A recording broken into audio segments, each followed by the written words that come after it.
예, 오늘은 좀 특별한 분과 함께 인터뷰를 같이 진행을 하기 위해서 여기 강남에 있는 그루터기 교회를 이렇게 찾아왔습니다. 여기 분위기 너무 좋은데 우리 아마 저희가 영상을 통해서 몇 번 소개를 해드렸던 우리 안용성 교수님 그 채널도 한번 소개해드리고 했잖아요. 그래서 그곳에 오늘 찾아왔습니다. 저에게는 아주 오래된 은사님이기도 하시고, 예, 그렇습니다. 우리 안용성 교수님을 소개해드리겠습니다.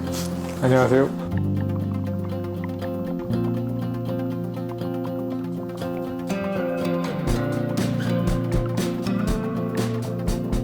정 목사님이 장신대 다니실 때는 장신대 교수였고 신약성서학을 강의했고요. 11년 전부터 그루터기 교회에 와서 담임 목사로 목회하고 있습니다. 하나님 나라 복음의 토대 위에서 목회와 설교를 이어가려고 노력하고 있고요. 또 신학자와 목회자로서의 정체성을 함께 가지고 목회를 통해서 신학을 더 발전시키고 신학과 목회를 연결하는 그런 일에도 관심을 가지고 하고 있습니다. 이제 교회를 저희가 개척한다고 할 때 이 우리 나란히 걷는 교회의 가장 모토가 되는 신학이나 철학 같은 것들을 뭐로 할까라고 고민을 하다가 결국은 또 교수님한테 들었던 그 하나님 나라의 복음을 중심으로 해서 교회를 개척을 해야 되겠다 하는 그런 생각들을 하게 되었어요. 그러니까 또 이제 교수님 생각이 나게 되고 또 마침 요즘에 복음에 대해서 같이 이야기를 하시더라고요. 네. 교수님은 영상에서도 그 앞선 영상에서도 그런 말씀을 해주셨지만 하나님 나라의 복음이 왜 중요하다고 생각하시는지 간략히 좀 소개해 주실 수 있을까요? 전에는 복음이라는 것이 교리와 같은 것으로 이해가 되어 왔어요. 복음이란 예수께서 십자가에서 우리의 죄를 대신하여서 돌아가셨다는 소식이다. 그래서 믿음이란 뭐냐? 그 사실을 받아들이는 것 또는 그 교리를 받아들이는 것 이렇게 정의가 되었고 또 그렇게 정의할 수밖에 없었던 거죠. 그러다 보니까 신앙생활이란 곧 교리를 믿느냐 안 믿느냐 이제 이런 문제가 되어 왔고 더 많은 교리를 아무 의심 없이 받아들이는 사람은 믿음이 좋은 사람이고 거기에 대해서 질문을 가지고 있는 사람들은 믿음이 없는 사람이고 이런 식으로 믿음이 규정되고 또 교회 생활을 잘하는 사람은 믿음이 좋은 사람이고 교회에 덜 나오면 믿음이 없는 사람이고 이런 식으로 규정될 수밖에 없었던 이런 한계를 가지고 있었던 거죠. 하나님 나라의 복음이라는 것은 하나님이 우리의 주님이 되신다는 기쁜 소식, 이것이 복음이라고 다시 정의되는 거죠. 그리고 그렇게 다시 정의될 때 믿음이란 단지 어떤 사실을 받아들이는 것, 어떤 교리를 받아들이는 것에 그치지 않고 실제로 하나님이 우리 삶의 주님이 되시도록 하는 것, 하나님께 우리 자신을 내어드리고 또 하나님이 주님 되시는 삶을 살아가는 것. 이렇게 이제 믿음의 정의가 달라지는 거죠.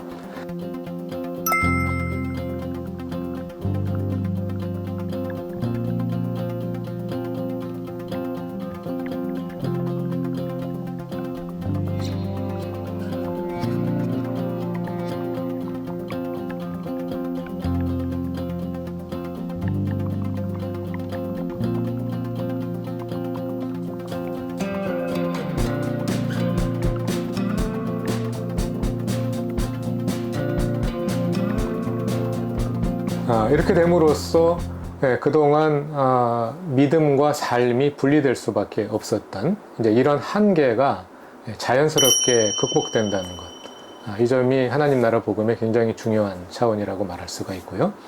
또 하나님의 주 되심이란 단지 교회에서만 이루어지는 것이 아니라 사회에서도 이루어져야 하고 우리의 영혼에서만 이루어지는 것이 아니라 육체에도 이루어져야 하고 또 인간 세계에만 이루어지는 것이 아니라 자연 세계를 포함한 온 창조 세계에 하나님의 주되심이 이루어져야 하는 것이고 이렇게 됨으로써 그동안 이루어져 왔던 많은 분리, 교회와 사회의 분리, 또 인간과 자연의 분리, 정신과 육체의 분리, 성경은 그렇게 말하지 않는데 우리가 그런 것들을 분리시켜 왔단 말이죠. 이렇게 분리되었던 것들이 다시 통합되는 이런 장점을 가지고 있다고 말할 수가 있겠습니다. 그래서 과거에는 신앙생활이라는 것이 그저 교회 생활을 얼마나 열심히 하느냐, 이게 신앙생활이고, 일상은 신앙의 영역에서 분리되어 있었던 것 같아요. 그래서 그리스도인들이 교회에 들어와서 열심히 교회 생활을 하고 일상의 삶으로 나가서는 그냥 그 세상의 논리에 따라 살아가는 거죠. 기업을 운영할 때는 그냥 다른 사람들이 기업을 운영하는 대로 하고, 정치가가 되면 그냥 그 정치 현장에서 이루어지는 그 논리대로 따라가고, 또 일상의 모든 영역에서 이렇게 일상과 삶이 분리되어 있었는데, 우리가 하나님 나라 복음을 바로 알고 또 믿게 되면 하나님의 주되심이 교회에서 뿐만 아니라 일상의 모든 영역에서 이루어져야 하니까 그런 일상과 삶의 분리가 극복될 수 있다 하는 점에서 중요하다고 말할 수 있겠고요. 그리고 또 한 가지는 믿음과 삶의 분리로부터 나타난 또 중요한 문제가 무엇이냐 하면, 삶을 강조하다 보면 율법주의에 빠질 수밖에 없었다는 그런 문제가 있었어요. 그러니까 참 재밌는 것이 믿음이 있으면 행위는 없어도 구원받는다, 이런 생각이 강하다 보니까 어떤 사람들은 그냥 교리만 잘 믿으면 삶은 어째도 관계없다, 이런 사람들이 생겨나는가 하면 아무리 생각해도 그거는 성서적이 아니잖아요. 그러니까 우리가 그리스도인답게 살아야 한다 하는 생각을 갖게 되고 삶을 강조하게 되는데, 삶을 강조하다 보면 또 어느새 율법주의에 빠져버리게 되는 이런 이제 모순적인 문제를 우리가 같이 안고 있었던 거죠. 근데 우리가 하나님의 나라 복음을 바로 알고 실천하게 될 때 율법주의에 빠지지 않으면서 우리의 삶이 신앙의 중요한 실천 영역이 되는 그러한 장점을 가질 수 있다. 사실은 근데 한 20년 전서부터 한국교회가 그 삶에 대한 문제, 그러니까 우리가 믿는 대로 행하지 않는다는 거에 대한 경종을 많이 울리고, 또 그런 게 문제의식들은 다들 가지고 있었잖아요. 근데 이제 교수님은 그것이 그냥 우리가 삶으로 살아내지 못하는 어떤 윤리적 차원이나 우리의 문제가 아니라, 그러기 이전에 복음 자체가 뭔가 좀 근본적으로 문제가 있지 않았나 하는 것을 얘기하는 것이죠. 맞습니다. 우리가 이제 아는 전통적으로 신앙생활을 해오고 전통적인 교회에서 신앙생활을 해오신 분들에게는 굉장히 큰 도전이 아닐 수 없을 것 같아요. 저도 이제 이 하나님 나라의 복음으로 성도들에게 도전을 하면 힘들어 하더라고요. 네네네. 맞아요. 힘들어요. 복음 그런 거 아니지 않나? 그리고 또 이제 잘 모르시는 분들은 이게 알미니즘 뭐 이런 그 계열의 또 다른 이단처럼 여겨지시는 분들도 좀 있는 것 같고, 그런 거부감들에 대해서는 어떻게 생각하세요? 이제 한편으로 십자가 속죄에 대한 교리가 강조되어 오면서 삶을 강조하면 그것은 곧 알미니안주의다, 그것은 뭐 펠라기우스주의다, 이런 식으로 복음과 대척되는 것으로 이런 식으로 경계하고 공격해 오고, 이제 이런 역사가 기독교 신학에 계속 있었죠. 근데 사실은 그런 역사 자체가 기독교 신학이 얼마나 편협했었는가를 보여주는 그런 하나의 그 반증이 아닌가 싶어요.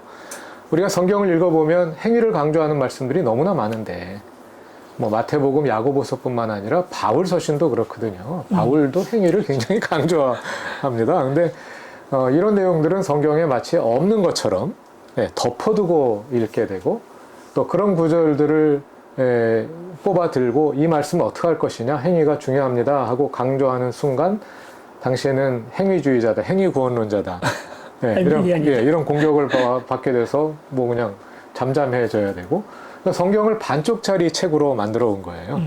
이런 편협함이 있었는데, 제가 성경을 다시 읽어본 결과로는 그런 편협함이 바로 복음에 대한 편협한 이해에서 출발된 거다. 십자가의 속죄는 성경에 담겨 있는 중요한 신앙 내용 가운데 하나지만, 그것은 일부에 불과한데 그것을 전부로 만들어 가지고 이제 그걸로 모든 것을 설명하려다 보니까 설명할 수 없는 것들이 너무 많아지고, 설명할 수 없는 것들은 그냥 덮어두고 마치 성경에 없는 것처럼 다루게 되고 이런 데서 발생한 문제가 아니었었는가. 이걸 비유로 하자면 전에는 이신칭의가 또 십자가의 속죄가 그 태양계로 말하자면 태양이라고 여겨왔던 거예요. 그래서 그것이 태양이고 또 기독교 신학에 있는 다른 모든 중요한 주제들은 이 태양을 중심으로 돌아가는 위성들이다. 이렇게 본 건데 그렇지 않다는 거죠. 그 태양의 자리에 해당하는 것이 그게 바로 하나님 나라라는 거예요. 성경의 중심은 하나님의 나라고 십자가의 속죄 그리고 이신칭의는 하나님 나라를 중심으로 돌아가는 위성 가운데 하나라는 겁니다. 네, 그런데 그 위성 가운데 하나를 태양계의 중심으로 만들어버린 거죠. 이게 바로 천동설이잖아요. 네, 천동설적인 사고, 천동설의 체계로 지금까지 신학이 이제 이루어져 왔던 것인데 그것을 하나님 나라 중심으로 다시 설명해 보니까 비로소 설명이 안 되던 것들이 설명이 잘 되더라 하는 것을 이제 발견한 거죠. 네, 그런 점에서 저는 하나님 나라 복음을 중심으로 성경을 다시 이해하는 것이 일종의 코페르니쿠스적인 전환이라고 생각을 하고 이제 그런 점에서 로마서와 하나님의 나라 책의 부제로 바울 신학의 패러다임 전환. 과학에서는 그걸 이제 패러다임이라고 말하죠. 그러니까 패러다임이라는 것은 과학에서 이제 모든 발견 성과들을 하나의 철학에 근거해서 하나의 패러다임에 근거해서 그것을 다 설명하는 건데요. 과거 천동설 시대에는 천동설로 모든 것들이 다 설명이 가능했던 거예요. 그때는 육안으로 관찰했기 때문에 천체를 육안으로 관찰했기 때문에 육안으로 관찰된 모든 천체 관측 결과는 천동설로 다 설명이 됐던 거예요. 그런데 망원경이 발달하면서 그 너머의 것까지를 관찰하고 나니까 천동설로 설명이 안 되는 거죠. 그래서 처음에는 이거는 예외다 하고 미뤄뒀었어요. 그런데 그런 발견 성과들이 너무 많아지다 보니까 설명할 수 없는 예외가 설명할 수 있는 것보다 더 많아지는 거죠. 그럴 때 이제 과학자들은 우리 한번 패러다임을 바꿔보자 하면서 지동설이라는 패러다임은 전에도 있었는데 있었지만 화형당하고 받아들이지 못하고 그랬잖아요. 그걸로 다시 한번 설명해보자 하고 지동설로 설명해보니까 그동안 설명되지 않던 모든 과학계 그 발견, 관찰 결과들이 다 설명이 되는 거예요. 그러면서 이제 패러다임의 변화가 일어나는 거죠. 뒤집어지는 거죠, 생각이. 그러한 패러다임의 변화가 필요하다 하는 이제 측면에서 로마서 하나님 나라를 쓴 거고요. 또 사실은 로마서 하나님 나라 책을 읽고 질문을 해오는 목사님들이 많이 계셔요. 그러니까 본인들도 그런 같은 고민을 가지고 계셨고 또 로마서 하나님 나라 책을 읽고 나서 이제 내 생각이 틀리지 않았구나 하고 발견하고 나서 그걸 설교하는데 설교하다 보면 부딪히는 거예요. 교인들이 가지고 있는 것과. 그러니까 왜 부딪히느냐 하면 패러다임이 완전히 바뀌어야 되는데 패러다임이 바뀌지 않은 채 일부, 예를 들어서 행위가 중요하다. 이것만 가지고 설교를 하다 보면 행위구원론이라는 비판을 받는데 거기에 대해서 답을 하기가 애매해. 답을 잘 못하는 거예요. 왜냐하면 아직 패러다임은 옛날 패러다임을 가지고 그것만 따로 설교를 하니까. 그런데 완전히 패러다임이 바뀌어서 하나님 나라 복음의 패러다임을 가지고 다시 보기 시작을 하면 그것들이 전부 다 설명이 이제 되는 거죠. 그런 점에서 이제 패러다임 전환이라는 제목을 붙였고 또 지금이 한국 교회가 또 뭐 한국 교회뿐만이 아닐 것 같아요. 그런 패러다임 전환이 필요한 때이다. 저도 전통적으로 부모님 모태신앙으로 자랐고 그러면서 저에게 굉장히 큰 충격은 십자가 복음이었거든요. 엄청난 큰 충격이었습니다. 저에게 십자가에서 나를 구원하셨고 내가 내 행위와 상관없이 내가 너 의롭게 했다라고 하는 그 선언이 저한테 엄청난 충격이었거든요. 근데 그렇다 보니까 이게 하나님 나라의 복음? 그런 게 또 있어?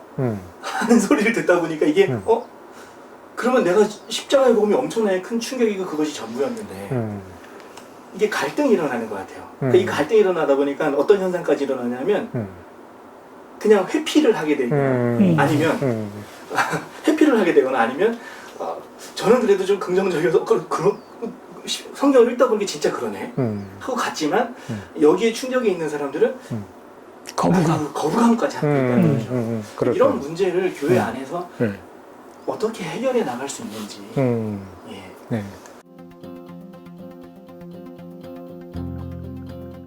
그러니까 우리가 하나님 나라 복음을 오해하시지 말 거는 하나님 나라 복음은 십자가 속죄의 복음이 아니라 하나님 나라 복음이 아니라 왜 하나님 나라 복음을 이해하려고 하느냐면 성경이 말하는 것을 하나님 나라 복음은 그러니까 십자가 속죄는 분명히 성경 안에 있는 거예요.